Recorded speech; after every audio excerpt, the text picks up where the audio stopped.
Bonjour tout le monde, aujourd'hui pour une nouvelle vidéo sur les intégrales. Les intégrales niveau terminal. Je vais vous apprendre ici les exercices sur les intégrations. Comment résoudre des exercices d'intégrales. Je vais vous montrer des petites techniques pour aborder facilement un sujet.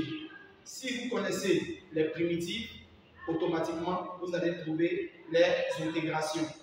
Lorsque on vous donne des exercices d'intégration, vous devez faire attention. Vous devez maîtriser ces primitives avant de commencer. Donc, sur ce, je vais commencer les petites techniques à vous montrer et commencer la résolution de cet exercice. Intégrale. Résumé. Intégrale allant de A à B de f de x dx égale à la primitive de cette fonction-là où les bornes sont A et B. Intégrale allant de A à B de f de x dx. Il faut savoir que B est plus grand que A. Ici, on a la primitive de la fonction d'en haut moins la primitive de la fonction du bas. Automatiquement, c'est la seule formule que je vous conseille de maîtriser. Lorsque vous êtes en train de calculer une intégration et que ce nombre ici est impair, ce nombre-là est impair, et la fonction même que l'on vous donne est impair, l'intégration donne 0. Il faut savoir que A et moins A sont des nombres impairs. Et les nombres impairs, il s'agit donc de 1, de 3, de 5, de 7, de 9. Ce sont ces nombres-là qui permettent de montrer que nous avons des nombres impairs. Nous allons commencer la résolution de plusieurs exercices. En exercice, dans chacun des cas suivants, calcule les intégrales que voici. En 1, intégrale allant de 0 à 1, x au carré dx. En 2, intégrale allant de 1 à e de 1 sur x dx. En 3, intégrale allant de 1 à 2 de expo de x dx. Et en 4, intégrale allant de 1 à e de ln de x dx. En 5, intégrale allant de moins 1 à 1, x au cube plus x à puissance 7 plus x à puissance 9 dx. Et 6, intégrale allant de 0 à 1 de x plus x au cube plus x à puissance 4 dx. Si vous avez bien remarqué, vous allez voir que les premières bornes que je dis d'abord avant de partir là-haut, vous allez remarquer que ces bornes sont petites. Exemple, 0 est plus petit que 1, 1 est plus petit que E. Lorsque vous êtes en train de faire une intégration où le nombre en haut est plus petit que le nombre du bas, vous devez multiplier votre intégrale par un signe moins pour pouvoir inverser les deux bornes. Par exemple, si vous avez ici 1 et là 0, pour changer l'intégration, vous devez multiplier votre intégration par un signe moins et les bornes vont aller, le terme le plus petit va aller à sa place et le terme le plus grand à sa place. Donc nous allons commencer la résolution de ces exercices.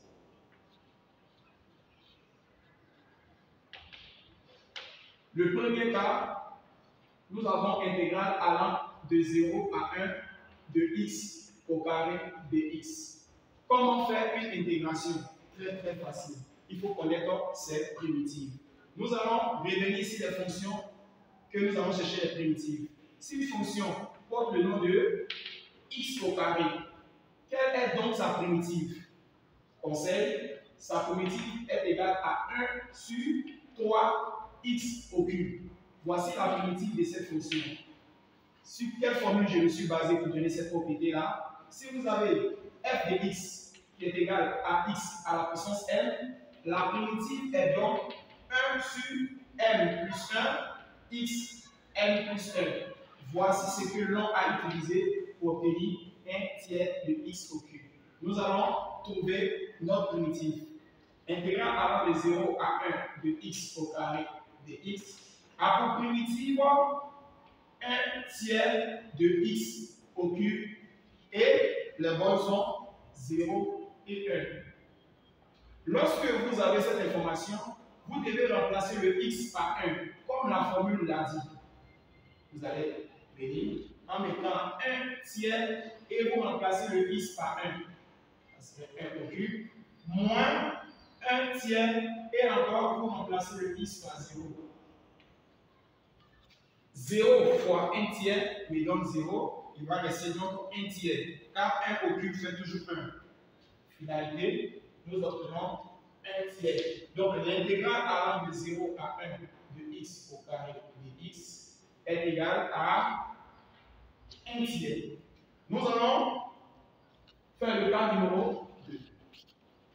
Le cas numéro 2, nous avons l'intégrale allant de 1 à e de 1 sur x dx.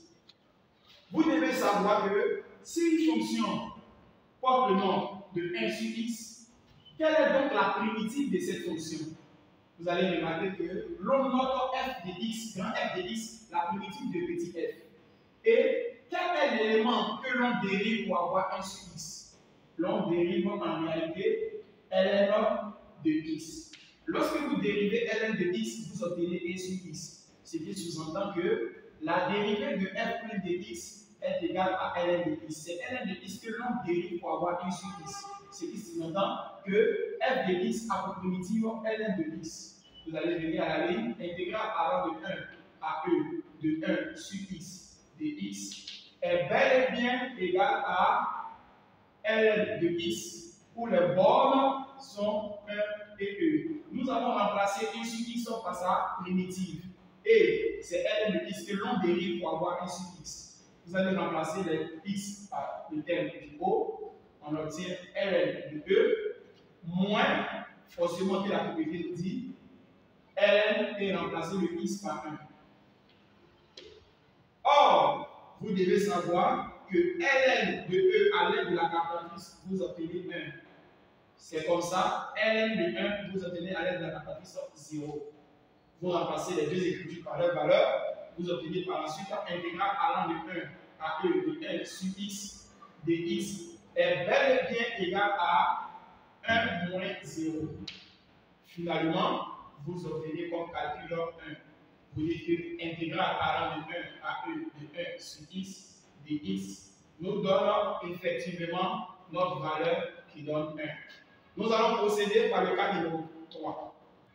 En troisième, intégrale allant de 1 à 2 de s pour x dx.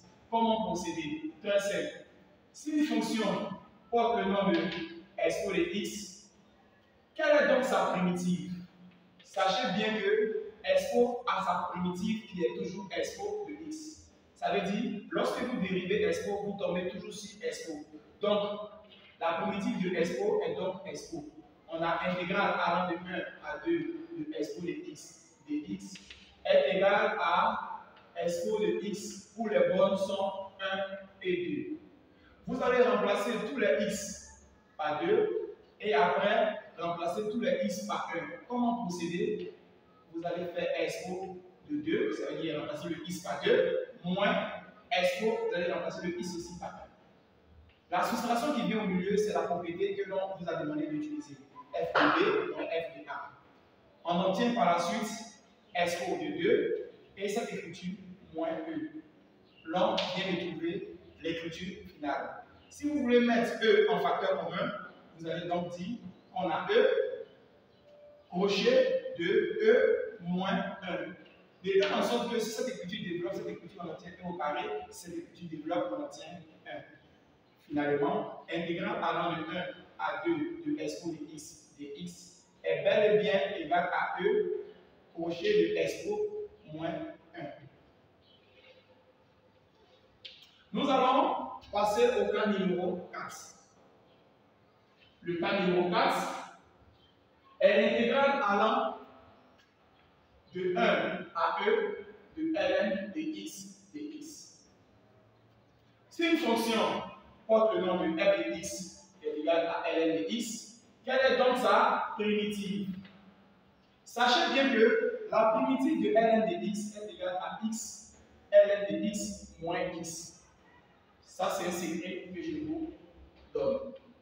Lorsque une personne essaie de dériver x ln de x moins x, vous allez tomber automatiquement sur ln de x que l'on vous a donné. Alors, f de x qui est égal à x ln de x moins x donne en réalité notre fonction du haut. On a intégrale allant de 1 à e de ln de x égal à x ln de x moins x, où les bornes sont E et 1. Nous avons intégral allant de 1 à E de ln de x de x, où l'on va remplacer partout, on voit x par E. On obtient donc E ln de E moins E. Lorsque vous finissez ça, vous mettez moins une parenthèse pour ne pas que le signe moins et le 1. Puis vous essayez de vous fatiguer. Donc on a 1 ln de 1, ça veut dire où on voit x, on va remplacer donc par 1 moins sur 1. On a intégral allant de 1 à E de ln de x de x. Ln de E est égal à 1. On obtient donc E moins E. E moins E. Moins facteur. Ln de 1 me donne 0. On obtient ici moins 1 multiplié par le moins qui était là. Donc le moins, je vais mettre moins 1. Et le moins va pénétrer. On obtient E moins E qui donne 0 et moins fait plus. Cette écriture nous donne 1. Intégral allant de 1 à E de ln de x est égal à 1. Nous allons faire le cas numéro 5. Et le cas numéro 5 est l'intégrale allant de moins 1 à 1 de x plus x à la puissance 7 plus x à la puissance 9 dx. Alors, vous regardez les bornes de cette intégration. Vous allez remarquer que 1 est un nombre impair. 1 impair. Ici, notre exposant est impair. Automatiquement, ne jamais réfléchir. Sa réponse est égale à 0. Car ça obéit à la propriété d'une fonction impaire qui nous donne comme réponse 0 automatiquement. C'est parce que les fonctions sont impaires et les bornes impaires que la réponse est égale à 0. 6. Ok. Revenons ici à notre intégrale allant de 0 à 1 de x. Ça veut dire son exposant est 1, plus x, son exposant est 3, plus x, son exposant est 4. À partir d'ici, ce n'est plus impair. Les bornes de l'intégrale ici ne sont pas impaires. C'est 1 qui est impair, mais 0 est impair. Alors, pour ce cas de sujet, il faut retenir la formule de si f de x est égal à x à la puissance n, alors que représente f de x? F de x est égal à 1 sur f plus 1 x f plus 1. Alors, dans ce cas-là, quelle est la primitive de x? X a pour primitive 1 sur 2 x au carré. Ça est la fonction, et là, on a la primitive. Donc, ça c'est la fonction, et là, la primitive. Que représente la primitive de la fonction x au cube? On doit 1 sur 4x à la puissance 4. Que représente x à la puissance 4 comme primitive? 1 sur 5x à la puissance 5. Nous allons regarder les nouvelles primitives de chaque écriture. On va dire intégrale allant de 0 à 1 de x à la puissance 1 plus x à la puissance 3 plus x à la puissance 4 dx aura pour primitive ces différentes informations. 1 demi de x au carré plus 1 quart de x à la puissance 4 plus 1 cinquième de x à la puissance 5.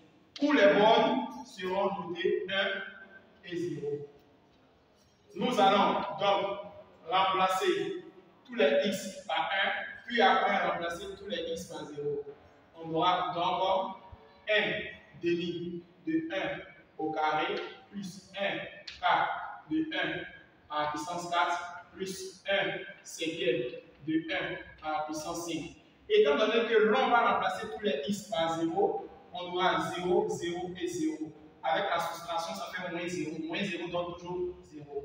Alors, je vais donner comme intégrale allant de 0 à 1 de x à la puissance 1 plus x à la puissance 3 plus x à la puissance 4 dx est égal à 1 demi plus 1 quart plus 1 cinquième qui nous donne 19 sur 20 à l'aide de la calculatrice. Donc, chers amis, chers élèves, c'est comme ça l'on résout un exercice de intégrale. Lorsque vous rencontrez ln de x, sachez que sa primitive est égale à x ln de x moins x. C'est le cas même que j'ai écrit en vert. ln de x a pour primitive x ln de x moins x. Expo a pour primitive expo. 1 sur x a pour primitive ln de x. Car c'est ln de x que l'on dérive pour avoir ce 1 sur x. Sur ce, je vous dis merci de vous abonner et partager la vidéo à plusieurs de vos camarades pour le faire comprendre. Sur ce, je vous dis au revoir.